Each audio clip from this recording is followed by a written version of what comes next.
Thanks for that, Ross, and good afternoon, everyone. Now, as last week, I hope that you can see the first slide of my lecture. Indeed, I can see the first slide of my lecture. That's amazing. A great improvement.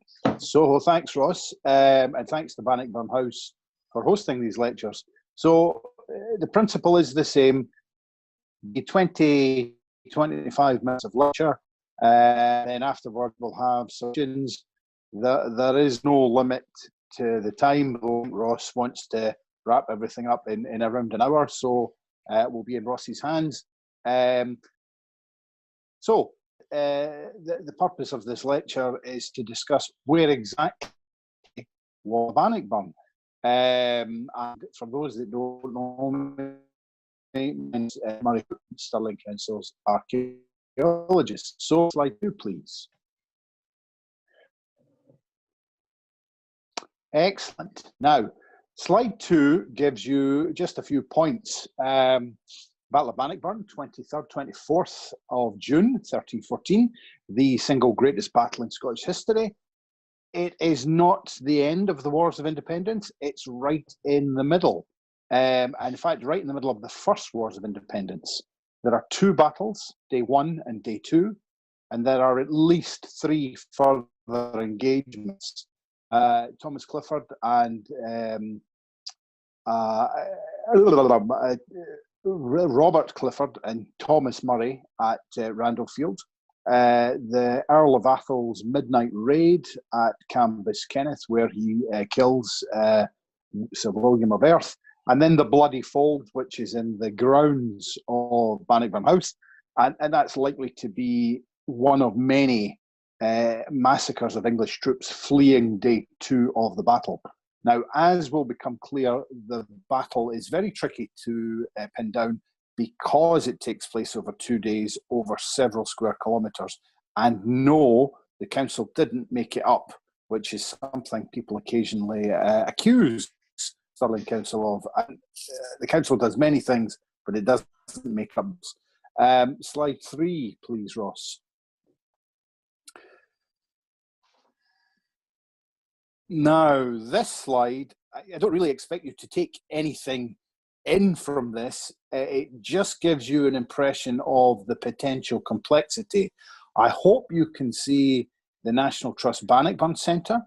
All the positions of the various armies are in blue.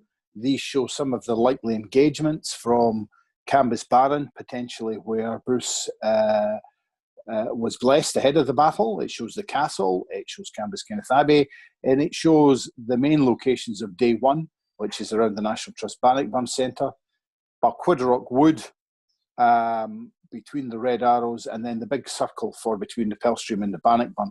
Now that's the kind of standard narrative arc, standard indications of the battle, but it just gives you an impression of how much complexity is going on.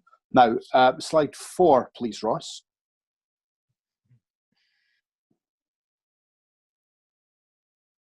Now, this individual is King James III, who is beaten by his son at the Battle of Bannockburn. His son's James IV. This, of course, was the subject of last week's lecture. This battle in 88. So, over 100 years later, 160, 170 years later, for my maths. By that point, no one knew where the battle had taken place. Sauchie Burn's muster point is Coal Hill in Bannockburn, above the Bannockburn, at the highest point in Bannockburn. That's where James III thought the battle had taken place. That's why he chose to fight there. One of the reasons. Oh, pardon me. And yet, slide 5, please.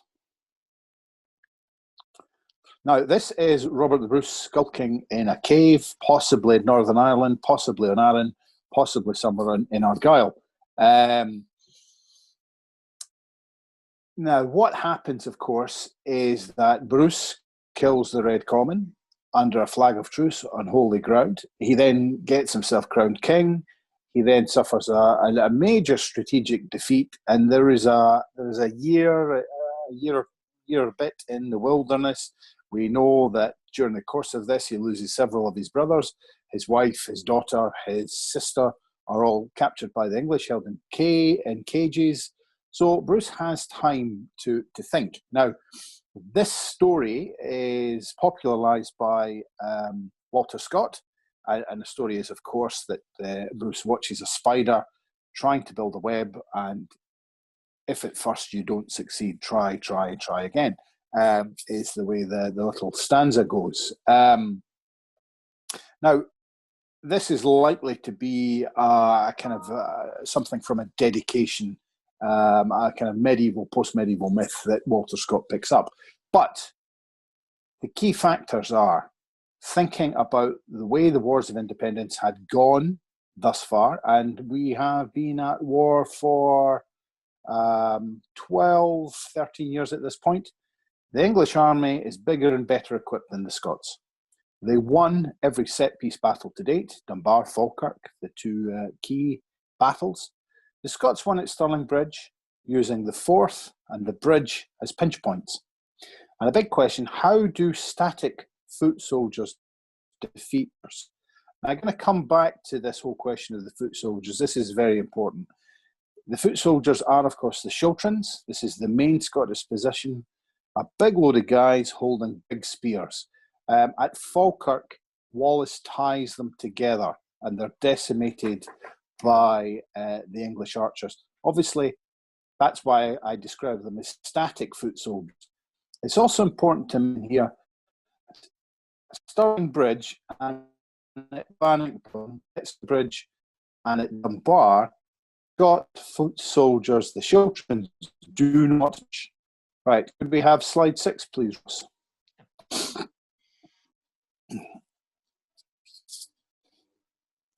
Right, slide 6. So, conclusions. The English movement has to be restricted. If you're going to beat the English, you have to stop them overwhelming you. The Scots Chilterns need to move. How do you get them to move? They have to stop waiting to prevent the English attacking them and actually attack the English. So the scene here, which is actually an illustration from the Battle of Falkirk, shows the rope that Wallace was using, potentially to tie the position together now. So the Chiltern is traditionally a fantastic defensive position, and no mounted knight will attack. But it doesn't matter because the archers, as I said before, can decimate the position from a distance. So how does Bruce resolve these issues? And the resolution of them and the victory at Bannockburn demonstrate that Bruce, as well as being a very bloody, violent individual, was clearly a military genius and probably Scotland's greatest ever military leader. Certainly Montrose is the only other person I think that comes close. Maybe Leslie in the Civil War. Right, but moving on. Slide 7, please, Ross. So this is my kind of schematic illustration of what the Scots' position in day 1 was. The red dotted lines are pits. The grey band is the Roman road. The red arrows are the Scots' position. The kind of aquamarine circle is the Bruce and its position. And what's happening here is that the Scots have manipulated the ground both through a combination of pits and boggy areas and wooded areas. Sir Philip Mowbray describes the condition of the Grey One as being something that horses wouldn't like to march through. So the idea here is that Bruce has prepared the ground. He's planned for several weeks, several months to prevent the English overwhelming his position. And of course, at this point in day 1, the purpose of the English invasion is to relieve the castle. And just to go a little further back, of course, by this point that the English have 2 main positions left in Scotland, Berwick and Stirling.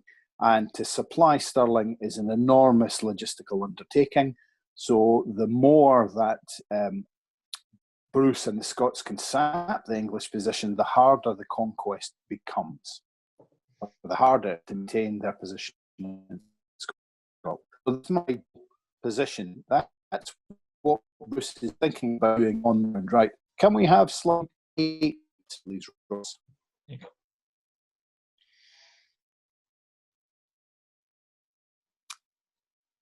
So slide 8. Now this is an extract of the first edition Ordnance Survey from the 1840s, 1850s. The red line is the apparent line of the Roman road as marked by the Ordnance Survey. And we're going to come back to that, but you'll spot that in the middle of the map is something called New Park. To the top of the map is Coxet Hill, and you can see the cruciform wood of Coxet Hill. And then right in the middle, the first edition suggests that the Battle of Bannockburn took place between New Park and Coxet Hill. That's because some of the very few accounts of the battle stress the New Park. And this is the second Royal Park at Stirling, which is established slightly later. It's established in the, now off the top of my head, I can't remember. The old park is established in the 12th century, so the new park's established in the 13th century and basically abandoned in the early 14th century. Coxet Hill is a cockshot wood. Early evidence for it is a charter by Robert the Bruce, 1307-ish, so more or less the same time as he's skulking in a cave. New Park is the farm associated with the new park. So, the red line of the Roman road. In certain places, the Ordnance Survey get the Roman road absolutely correct, out by Plean, Beechwood Park. But here, the road would run through, at the bottom right, you can see Milton Bog, and then you can see Halbert's Bog. And this is the kind of the hollow of land from Charters Hall to Coxet Hill, which is extremely low-lying and bogging even to this day. And of course, fans of curling will know that the oldest curling stone in the world was recovered from Milton Bog during drainage works. So I think the Roman road is wrong here. I'm going to draw your attention just immediately to the left of the Roman road to something called Broch's Brae, which is where the Boar Stone is. And the Boar Stone, of course, is now at this, or was at the centre of the rotunda, at the centre of the National Trust Bannockburn Centre. If we can get slide 9, please, Ross. Absolutely. Thank you. So this is the earliest illustration of the Boar Stone. The Boar Stone is, of course, apparently where Robert the Bruce erected his standard on day 1. And of course, if Robert the Bruce erects his standard there, the Roman road must be next to it. Now, there is no evidence of the Boar Stone prior to the early 18th century. It appears to be a broken millstone, probably taken from Abbey Craig, dropped at the side of the road, because you'll see the road to Charters Hall in that map above, and possibly going to Milton, possibly going to the mill at Charters Hall. There's a mill at Charters Hall, which the Lade is recorded in the 15th or 16th century. So it's possibly a rough out for a millstone that is abandoned. Within 100 years, if we have slide 10, please, Ross. Within 100 years or so of that, we have this complex. We have the Boar Stone is under the Iron Grill there. We have a flagpole erected by masons and the Oddfellows. That's because Robert the Bruce is apparently an early associated with the early masons, and you can see the fence around the flagpole recreates the Chiltern, and if you're paying particular attention, you'll see the stars from the flagpole securing it to the ground. Again, a Masonic device. Next slide, please, Ross. The rotunda, of course, has been redesigned and is very nice. The stone is gone. was chipped away by various people looking for souvenirs. The rotunda is meant to recreate the Chiltern. There's been a number of phases of redevelopment of the rotunda complex. The reason all this happened is because tourists in the 30s and the 40s visited the site and it's a bit rubbish to see. So the National Trust decided that something must be done. So we have the rotunda. One of the interesting things about the monument is that in that 60s phase of renovation, the 60s, which created the rotunda, they removed the thistles from the base of the flag and put the what was left of the borestone under glass. They dumped the stone that were round the side of it. They just dumped them over the fence, and they were rediscovered in 2014, which that's quite interesting. Slide 12, please, Ross. So the borestone is marked on the ground. There are a couple of bits left in the National Trust Visitor Centre. So my contention is that the borestone leads to the location of the Roman road. The Roman road and the borestone combined with the flagpole, and the flagpole is there because of the Roman road and the borestone, leads to the rotunda, and rotunda leads to the current National Trust Visitor Centre. Why is the borestone so important? Slide 13, Ross. So the borestone is famous because of Robert Burns, who writes quite clearly one of the best poems in Scots going. This is apparently the speech that Bruce gave to the Scots on day one. This poem is absolutely incredible. You can read it. I won't read it out. I'll let you read it. Now, what I'd like to do, slide 4, is just a quick analysis of the poem. So there are some interesting things. So this opening stanza, Scots were hey where Wallace bled. Wallace is dead in 1305, Bannockburn 1314. Bruce had betrayed Scotland before Wallace was betrayed in the 1304 treaty. They didn't get on. The official Bruce family account of the Wars of Independence, Barbers the Bruce, doesn't mention William Wallace. The poem clearly combines day one and day two. We have an interesting element. Why will be a traitor knave? Why can fill a coward's grave? Why so base as be a slave? It is worth noting that Bruce probably believes that there are certainly slaves in Scotland at this point.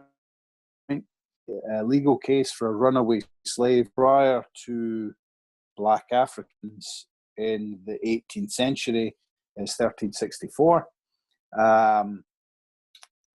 At this point, Balliol was still the rightful king.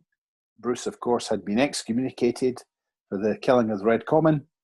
And of course, we have by oppression, woes and pains, by your sons in servile chains. Of course, we're talking about men, not women. Finally, that last paragraph is the last stanza is extremely dangerous. Lay the proud usurpers low. That's a reference to the Hanoverian royal family as compared to the Jacobites. Tyrants fall on every blow is a reference to the American Revolution. Liberties in every blow, well, that's clearly a reference to the French Revolution.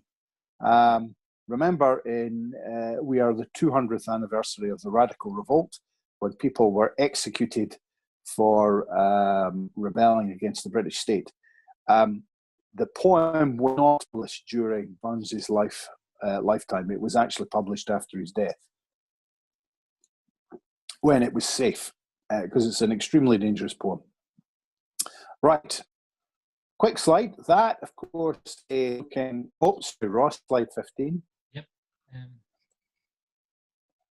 Oh, sorry, I think I'm a slide behind you there. Oh, you are? Oh, no, that's my fault. Sorry, everybody. No, my bad. I'm getting carried away. Is that slide we should be on? Yes, the slide should be on. Sorry, everyone. I'll digest my discussion of the poem for a second. The slide is the view from Halbert's statue. Interestingly enough, the masons got involved in the erection of the base for the Bruce statue, the equestrian statue, and there was a Masonic ceremony with the stone laying. So this is the bog. So immediately to the south of what we think is probably Bruce's position, but I don't think that is Bruce's position. I think the Roman road wouldn't have got top of that mound, it would have avoided it. Now, slide 16, Ross.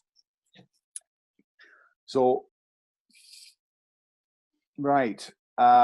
What this shows, the red line shows the Roman road, which I think it took, which is more along the line of the current road. It shows an area of aquamarine blue, which is likely to be the extent of the bog. In blue and green is the extent of Balquidderrock Wood, which I think was much bigger. And I think the day one battlefield was actually much bigger than we think. I think it straddled Milton. And I think that the extent of the pits is far larger. Through the green is likely to be wooded and boggy and damp. And there is a little illustration of some of that ground around Bannockburn to this day. And if we actually let the whole area rewild, that's probably what it would look like. So I think that the National Trust Bannockburn Centre is more or less in the right place, but the Borestone is not necessarily where day one took place. However, everything you think you understand about Bannockburn is not day one, it's day two. Day one is just a standard Bruce victory over the English during the Wars of Independence. Day two is the single most important battle in Scottish history. So can we have slide 17, Ross, please? So there are two theories with regarding day two, the wet field theory and the dry field theory. So the wet field theory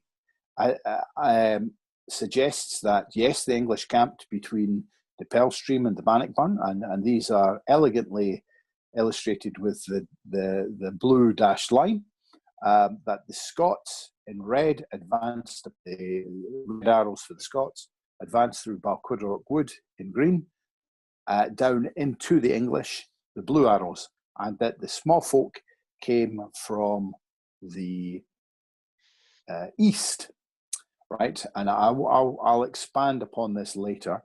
So the dry field theory suggests that the English advanced through Balquidderrock Wood and attacked the Scots roughly where Bannockburn High is.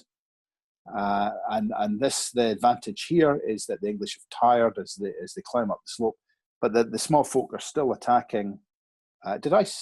Sorry, Ross, I've done this again. Slide, yeah, sorry, that's my fault. Keep forgetting to ask you. So we're currently on day 18. This is the dry field theory, so that the English advance up through Balquidderrock Wood onto the Scots position, which is roughly under the high school, and that the small folk are still coming from the east. Right, so slide 19, Ross, please. Yeah. So I think the key lessons that Bruce understood: restrict the ability of the English to mobilise. It has to be the wet field theory. The mobile Shiltrin works best if the English cork is pushed back into the bottle of the Pearl Stream and the Bannockburn. The greatest English numbers back into each other and create a suffocating, crushing trap. And as they try to retreat to the castle, the small folk appear and turn a defeat into a rout. So perhaps if we go back to slide 17, Ross, just thinking about this again. So this is the wet field theory.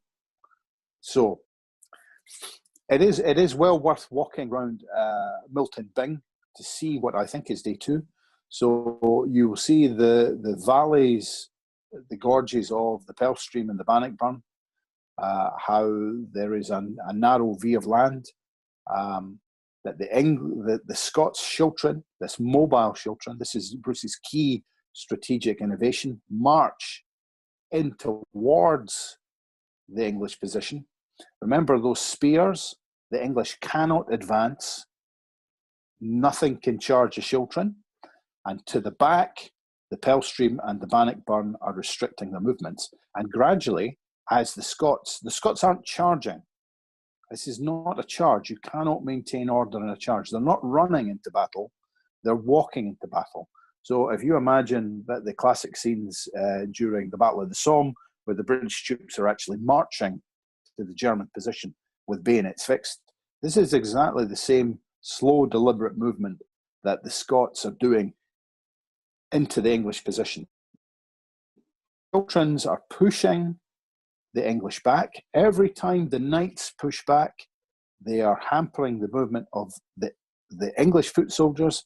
They're hampering of the English archers to mobilize, and it's a defeat. It's slowly but surely becoming a defeat.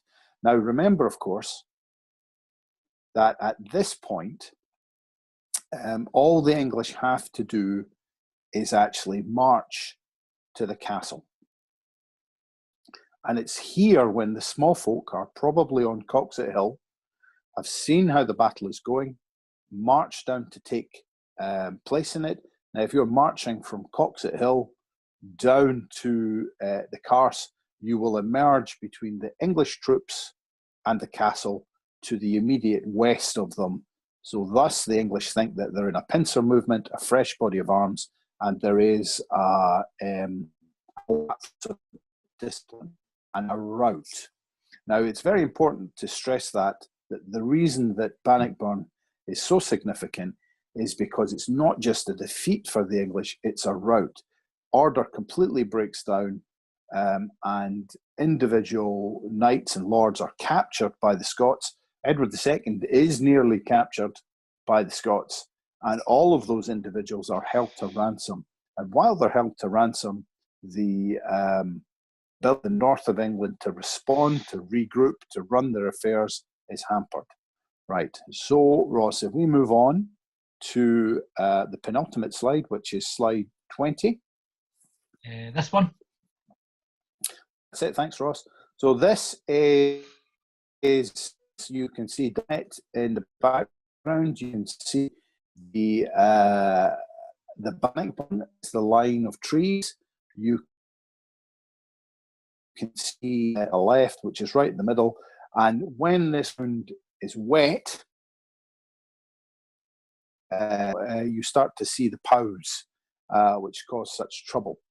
Now, so this is where I think definitely day 2 took place. I think I certainly favour the wet field theory over the dry field theory, simply because I think the dry field theory would allow the English to surround this position. Remember, there are nearly, twice as many, 3 times as many. The bulk of the English army has not fought on day 1. They've rested on day 1. So that's my conclusion. Now, what I'd like to do is to finish, and I won't read this out, but if we go to slide 21, Ross, please. Yep. So, Edward II was so confident in his victory that he brought a poet along to record his final crushing of Bruce and the Scots. The poem is in Latin. There are a number of translations floating about that you can download. The best of them is by Edwin Muir, the former Macker of Scotland. A copy of this is available in the Council Library in the Corn Exchange Road. And this was translated for the reopening of the Scottish Parliament, and this is the final 2 or 3 stanzas. You know what, I think I will read it out, and it describes basically the collapse of the English army in the face of the Scottish onslaught. The names may be famous, but I do not know them all. I cannot number the humblings and tumblings of 100 all. Many are mown down, many are thrown down, many are drowned, many are found and bound, many are taken in chains for a stated ransom. The battlefield is barren, but piled with spoils. Shouts and taunts and vengeful cuts and brawls I saw. But what can I say? A harvest I did not sow. Guile is not my style. Justice and peace are what I show. Anyone who has more in store, let him write the score. My mind is numb, my voice half dumb, my art a blur. I am a Carmelite. My surname is Baston. I grieve that I survived a happening so harrowing and ghastly. If it is my sin to have left out what should be in, let others begin to record it without rumour or spin.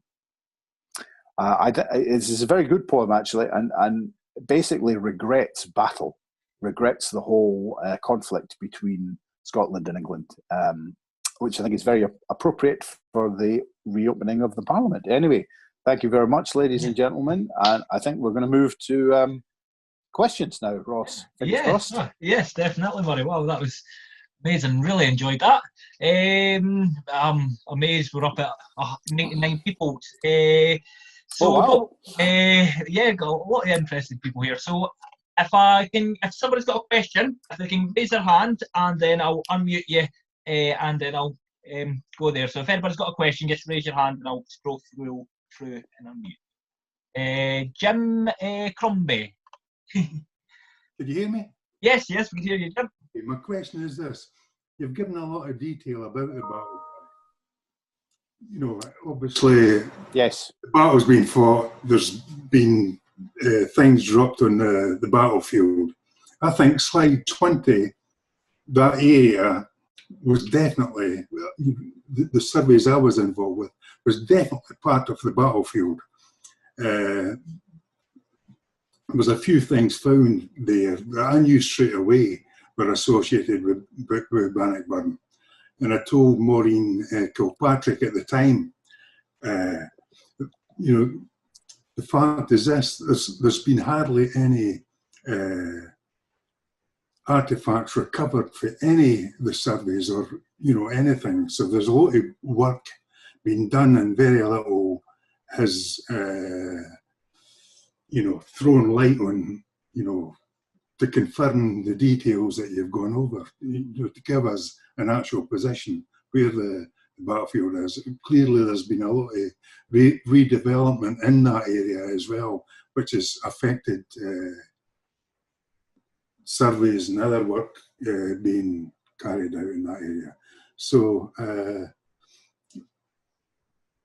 would you disagree with me that slide 20, the field shown in that slide, was I think it's the most important part of the battle, and just across the burn on the other side, going from left to right of that slide, across the other side of the trees. Yes, hi Jim. I certainly think so, and you will. The bulk of the finds that might be from the battle are from the banks of the burn. And your friend and mine, Jimmy, of course, found that little plaque with the 3 lions on it. Mm-hmm. I think that they're further to the east. I think one of the reasons that so little has been recovered from the battle, they're twofold. One, you're right, we've done so little on them. The second reason is, of course, that the battlefield would be stripped clean. The Scots, we've been at war for 18 years at this point. There is actually a trade blockade with England and some of our allies, so actually getting weapons is critical. So the supply lines are difficult. So I think all of the weapons, anything that is worth getting, would be picked clean. What we're looking at are, I mean, and you've seen them, Jim, because I know you found some of that. These are tiny things, odd coins, odd bits of brass. Derek Alexander claims, well, he doesn't claim, he found what is claimed to be a bodkin arrowhead actually under in the spoil heap for the construction of the Bannockburn Centre on day one spot. I don't think Tony Pollard's work on the big metal detecting assemblages fully published yet. There have been some interim accounts. It may have been done, but I still think we wait the formal publication of everything that was recovered. But it's a tiny fraction. It's a tiny fraction of the battlefield, and we have so much more to do. Right. Okay, Murray. Thank you. Thanks, Jim. Thank you. If anyone else has got a question, if you just raise your hand, and whoever I scroll to first will get there. Karen, no, sorry. Any other raised hands? Let's go, Duncan Kennedy. Yep. Hi, Murray. Hi, Duncan. Murray, on my walks, I live in Borestone Place, just down from where your parents live, but on my walks round the Borestone, to the west of the statue of Bob, there's the lower field, the flat field. Now, they're very unusual circular areas within the grass, which I've never grassed over. They are circular, muddy pits, they look like. I wondered if anything, any significant finds might have been found down there. And that's between where the St Maudens rugby pitch was and Fairhill Road. Right. I know the National Trust were doing things in the bit of land they own, which is the Halbert's Bog bit. And they have found some fragments of medieval pottery, but all of that was definitely bog at the time of the battle, if I've got you correctly. The low-lying flat area. And the thing is, the best thing to do is, you know the path that takes from Charters Hall back to Windsor Milton along the Lade. Yes. If you walk that path and you stop in the middle and you look back up to the rotunda, you can still see the bog there, and you can definitely.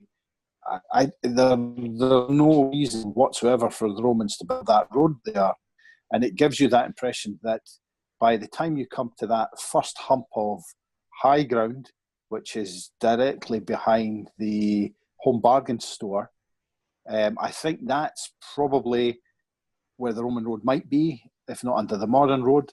Certainly that's where I think De Boon might be charging.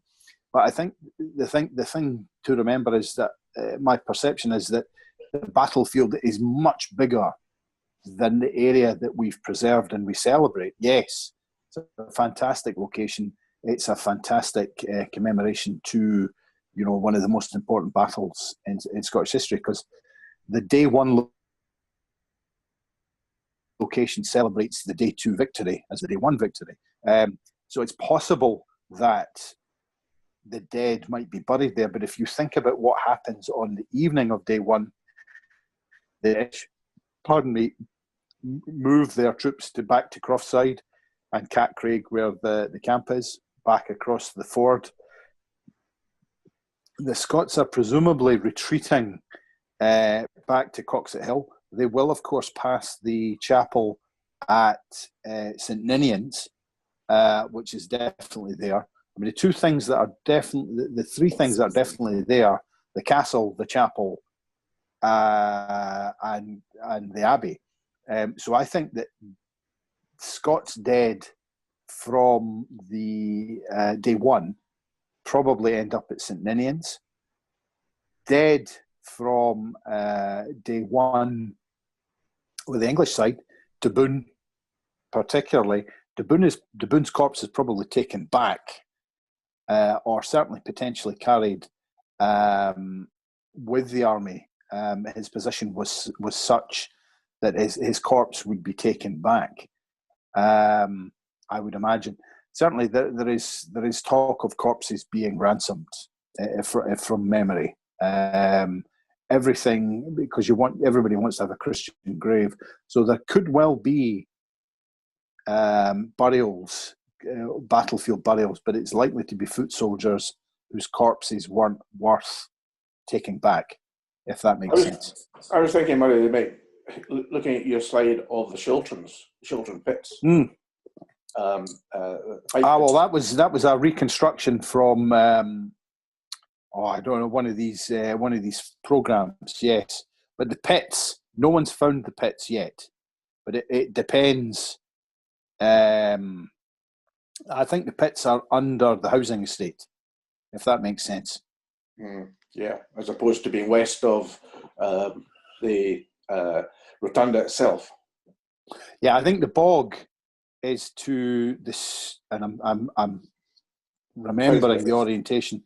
The bog is to the south and west, so it's the bog that protects that side. Yes, there might have been some small number of pits, but the bog is restricting movement. And then if you think about crossing at Milton to Croftside Farm, where the footbridge is and the ford, that's about the only place an army can cross, because to the west of that, you're in the bog. To the east of that, you're in the gorge of the Bannockburn.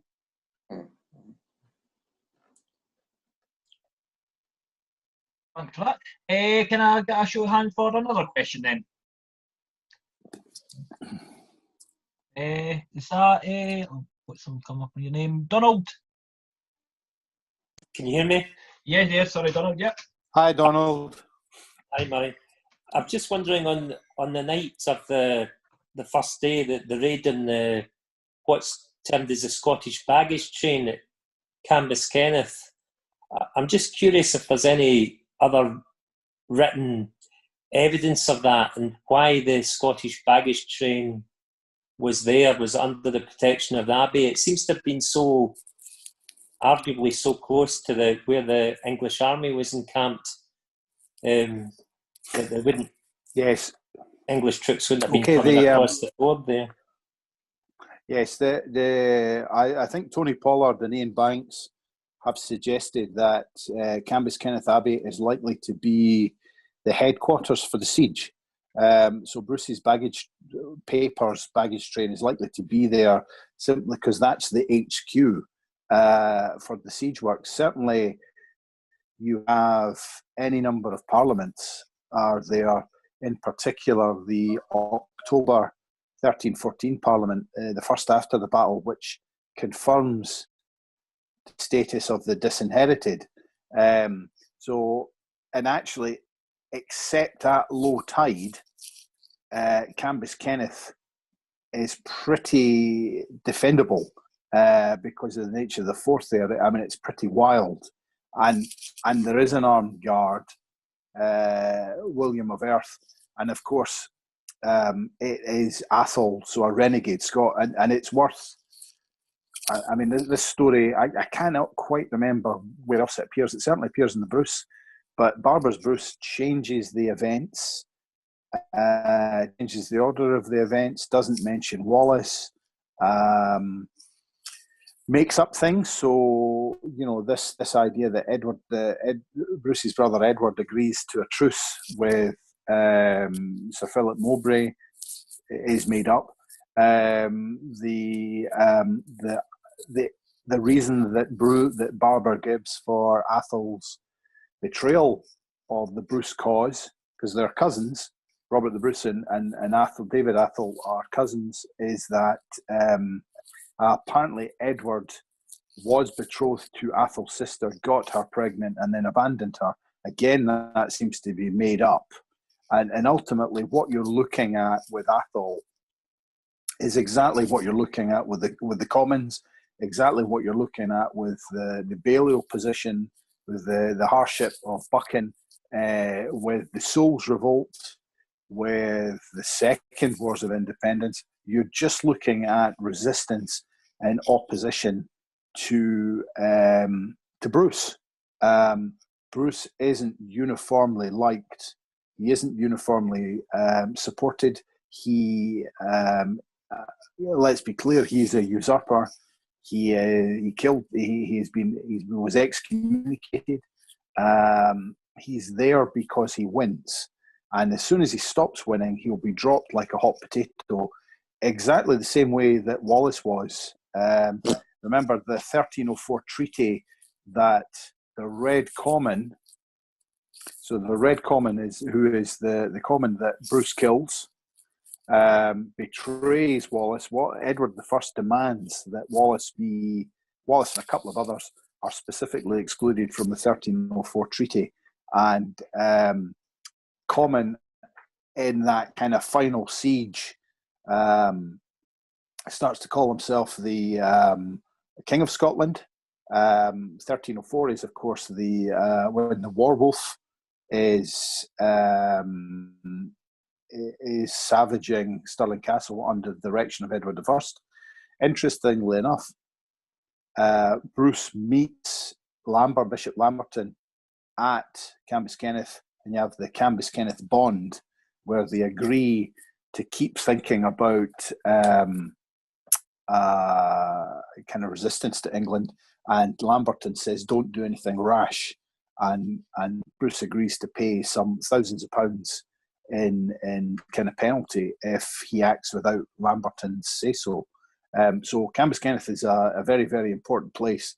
So the baggage train is there, possibly because of HQ, possibly because it's a safe place. Also, no one ever attacks.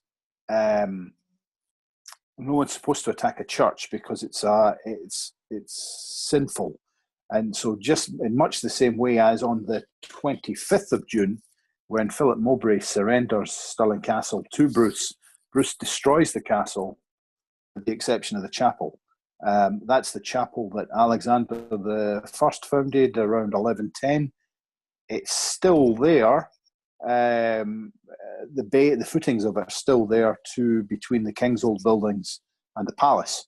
But that's the one building that doesn't get destroyed when Bruce levels the castle in effect day 3 of Bannockburn, or the day after day 2 of Bannockburn.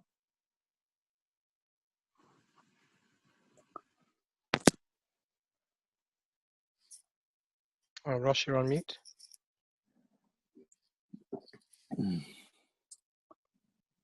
Ross, you're on mute, pal. Oh, sorry. Hello? Sorry about that. So thanks for that question, Donald. Can I get a show of hands for anyone that's got another question then? We'll go with David Spooner there. So there is quite a lot of people, so if you do be patient, we will get through you as much as you. Yeah.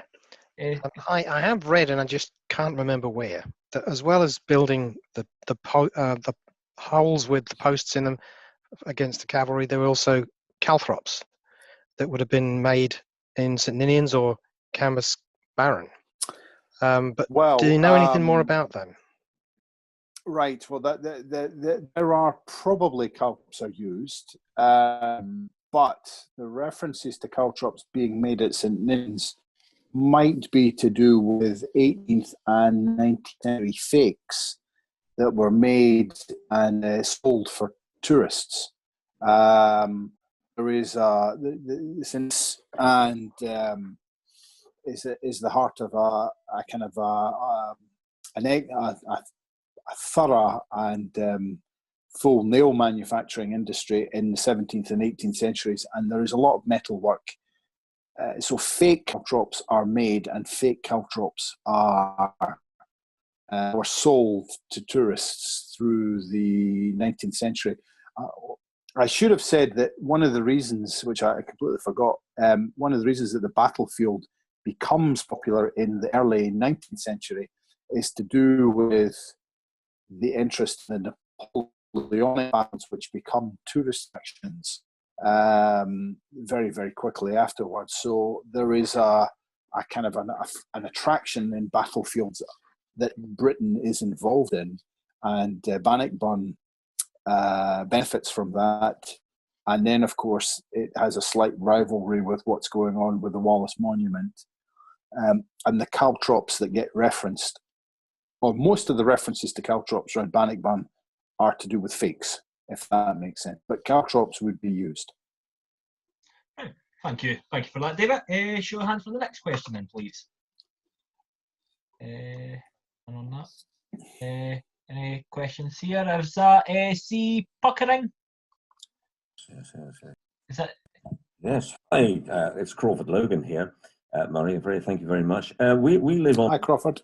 We live on Road, and we cling very proudly to the notion that the small folk descended on the battlefield from Gillis Hill. So, what happens to that in the scenarios that you have painted for us this afternoon? Right. Well, unfortunately, no one else believes that the small folk come from Gillies Hill.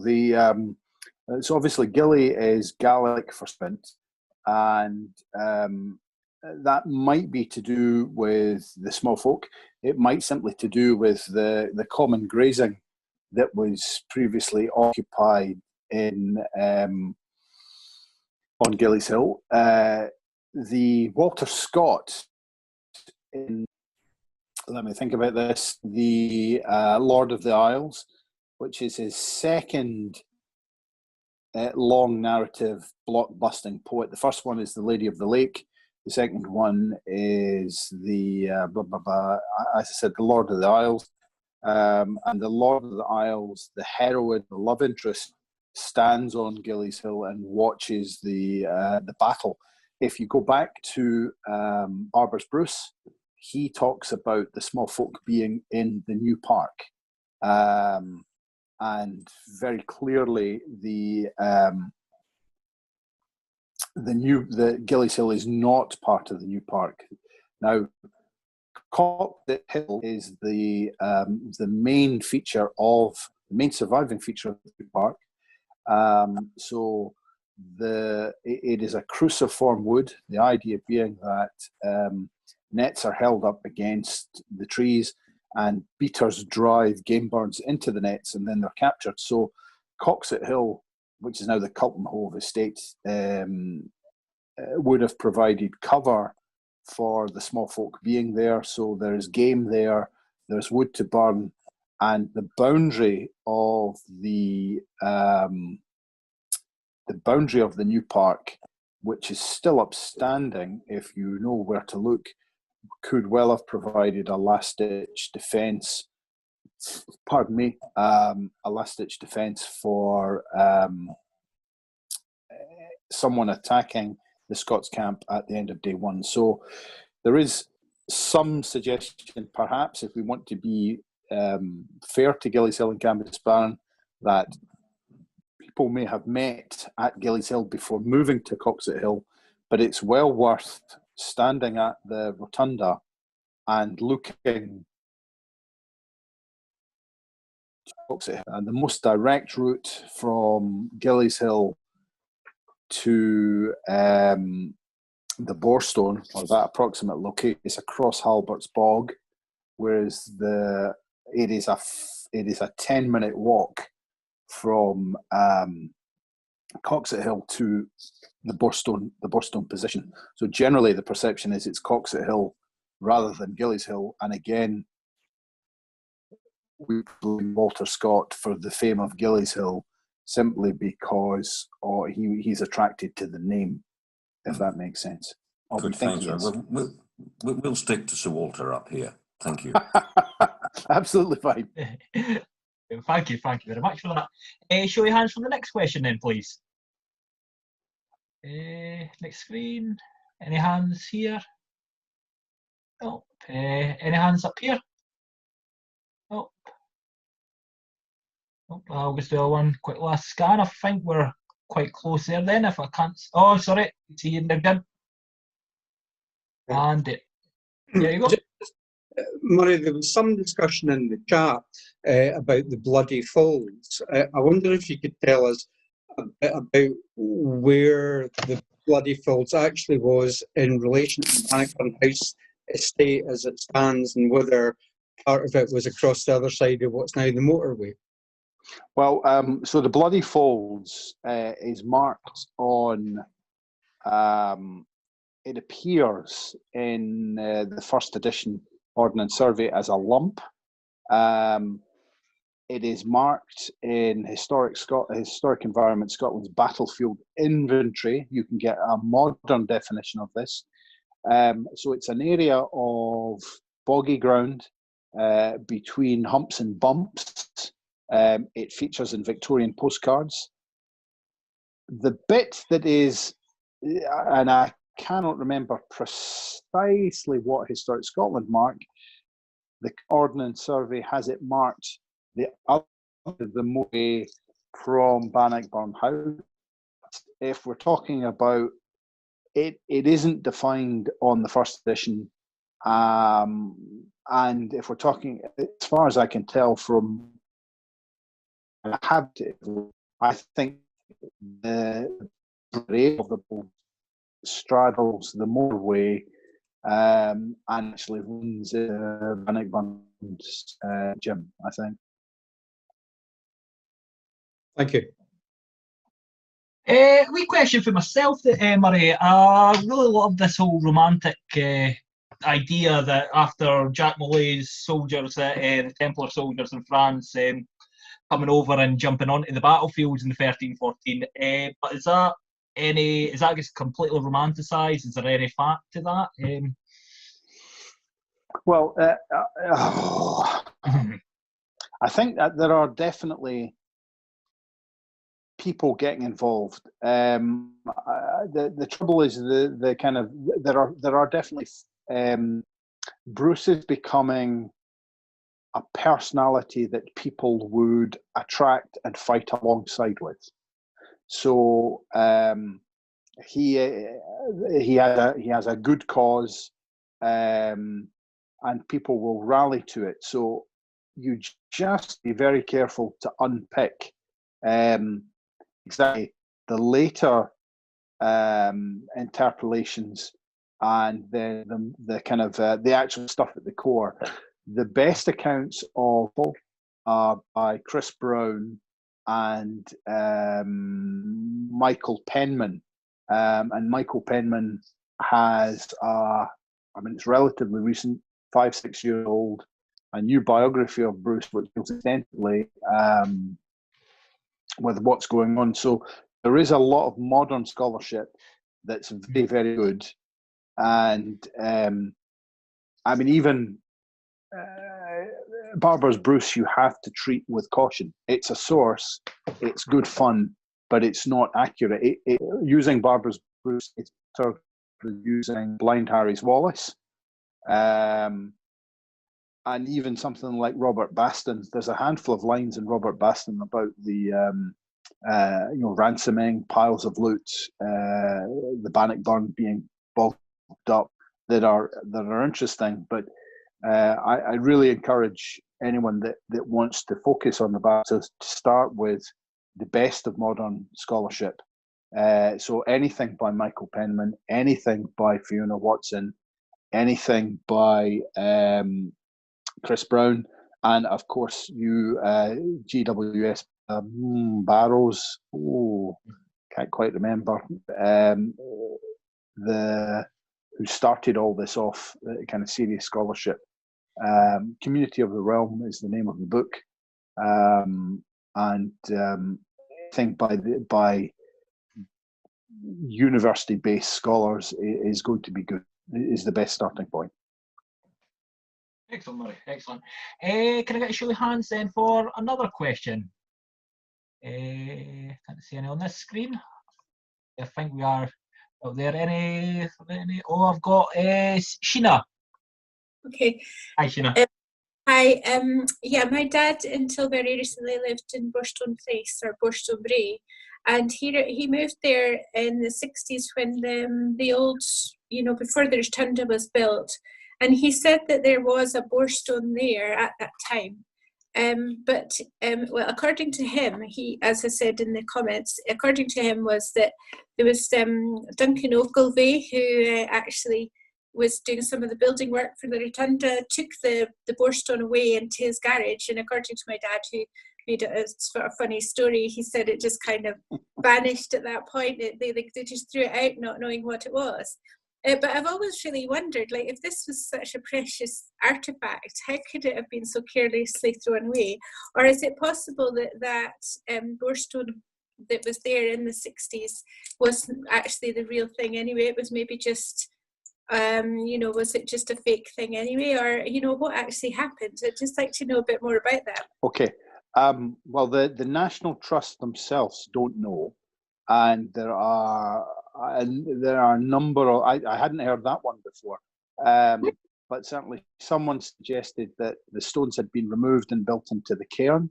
Other people have suggested that basically it was just smashed up by visitors, and the two bits in the National Trust Centre are all that's left. However, the fact is that the National Trust always acknowledged that there was no evidence that the stone was anything to do with Bruce. So what you end up is it is quite interesting. You end up with this. There's a local legend that a rough out for a millstone is associated with Bruce. Burns writes a poem about that.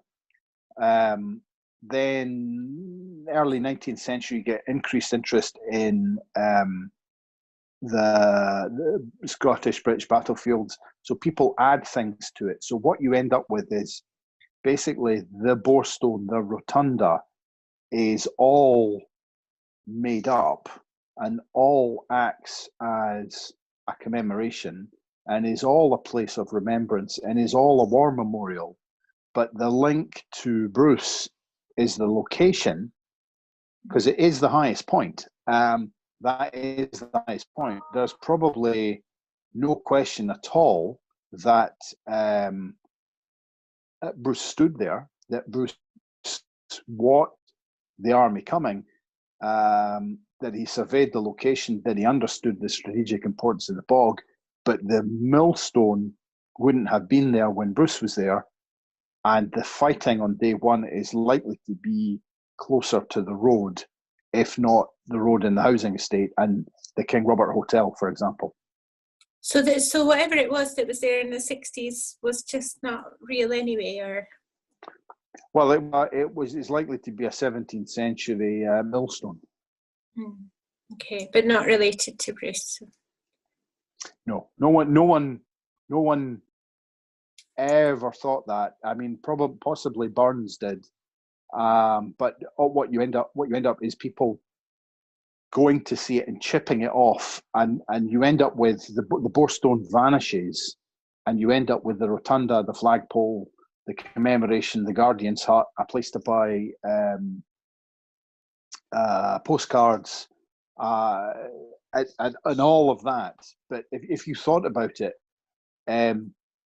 Bruce's standard goes in the grass. It's a spear, so it could be stabbed into the ground. It can go anywhere. And then the next question, so assuming you needed to construct a hole, what we're actually saying is that he drilled a hole in the only bit of stone in the immediate area in order to erect his standard. No one does that. So I think that the evidence that the borestone was ever anything to do with Bruce is extremely. I mean, I think it's non-existent. I don't think anybody thinks that Bruce actually put his standard in the hole of the borestone. But we don't know because the borestone is gone because people smashed it up. Okay, thanks very much. Thanks. No problem at all. Thank you. Any more then? Get a last wee look around. No. Is that S. Bryson? No. Just a finger, I see. Right, no, I think that's us and Murray. Oh wait, sorry, I just about missed Jim. Jim Roche? Roche is close enough. Oh, sorry.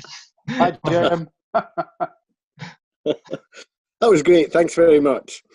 No problem at all. It was two Catholic armies fighting each other, and Yes. yet somebody notes that there's the famous noting that the Scots knelt.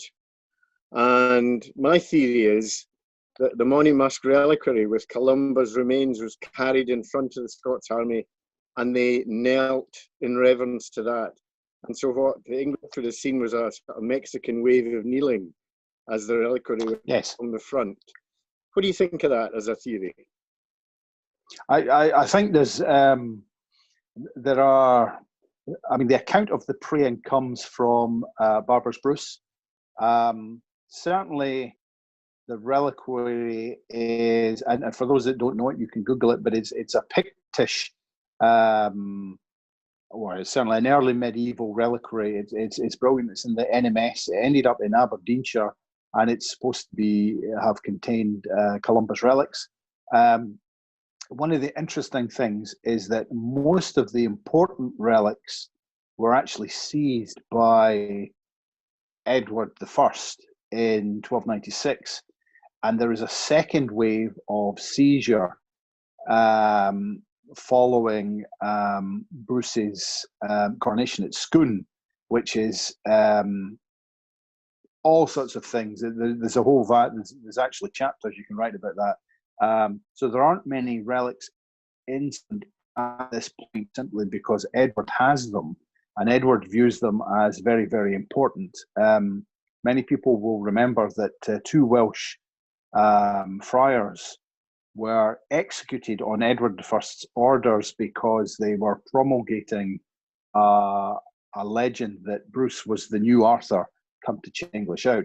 So definitely Catholic families, and of course I think there will be relics there, and if you actually follow Bruce's dedications, the amount of time and effort that Bruce spent in patronage to various churches, Melrose Abbey, of course, Dunfermline Abbey, Cambus Kenneth Abbey, he was very, very keen to do penance for the wrongs that he did during his campaigning, with the exception of the murder of the Red Comyn. It's also probably clear, I would say, and I'm going to go not too deeply here, I believe that Bruce viewed himself as either as Maccabeus, or assuming I've got the pronunciation there correct, or Job. I believe Bruce thought he was being tested by God. How else do you have the drive and the mental strength to carry on campaigning for so long, unless you believe you're right, unless you believe that God is testing you? And then, of course, Bannockburn Day 2, the prayer, the staying of the line in Balquidrock, the line from Bruce's Barber, all of that very clearly to medieval Catholic minds demonstrates that God is on Bruce's side, God is on the Scots side, and if you carry all of this forward, Bruce's heart and body are split in order to double the level of prayers for him through purgatory. I know we've spoken about purgatory before, Jim, and it is worth saying that the second excommunication, because the excommunication was lifted then reimposed, Bruce actually died and was buried without the excommunication being lifted, but it was lifted within a week of his death through the intervention of the King of France and the King of France's daughter. And the King of France's daughter at this point was the regent of England, having been involved in a coup against her husband, Edward II, and was holding for her son, Edward III, and eventually Edward III would seize power from his mum, and that would kick off the Second Wars of Independence. But as you say, Jim, everybody is Catholic, and everybody is fighting for God's grace, and of course the Pope is particularly interested that England and Scotland put aside their differences in order to engage in the Crusades. And of course, Bruce's heart comes back from the Crusades with apparently through the good offices of the Saracens.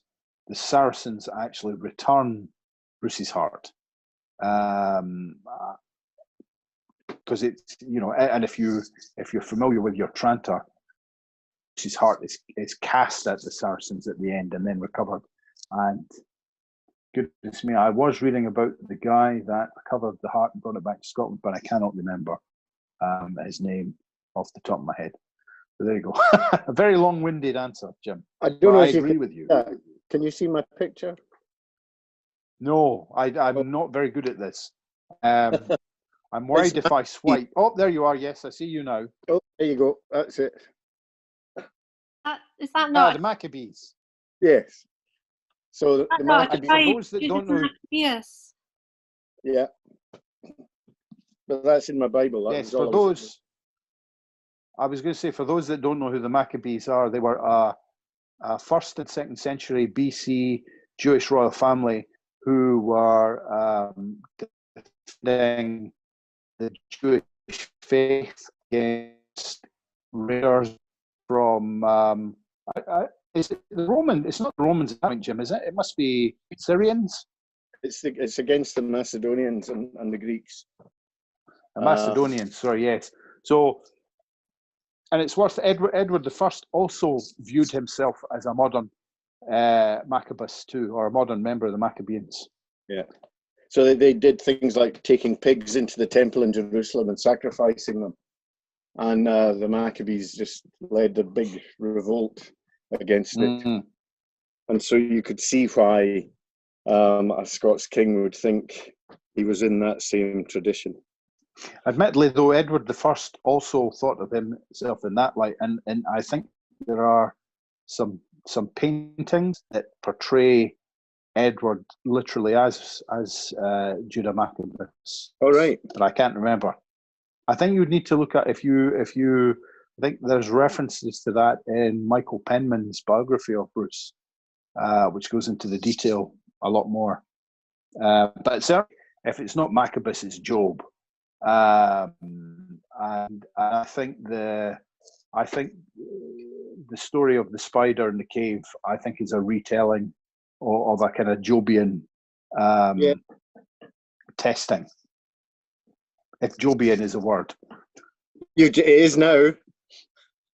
It is now. Yep, I'm just back in from a Jobian. Remember, this is being broadcast, Jim. Excellent. Great. So is there any other questions then? I'll have another look around the chat room.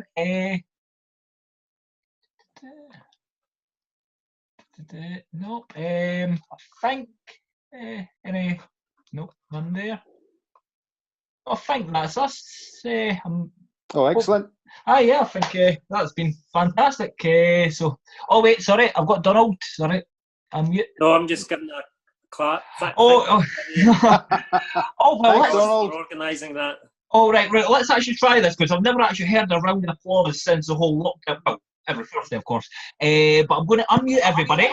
So if we can all put our hands together and give Molly a great round. Hooray! Well done. Thank you. Thanks very much. Thank you. So same time next week, 2 o'clock. I look forward to seeing all you there. Yeah. Thanks very much, Ross. Thank you. Bye. Bye. Bye. Bye. For now, everyone. Bye. Bye.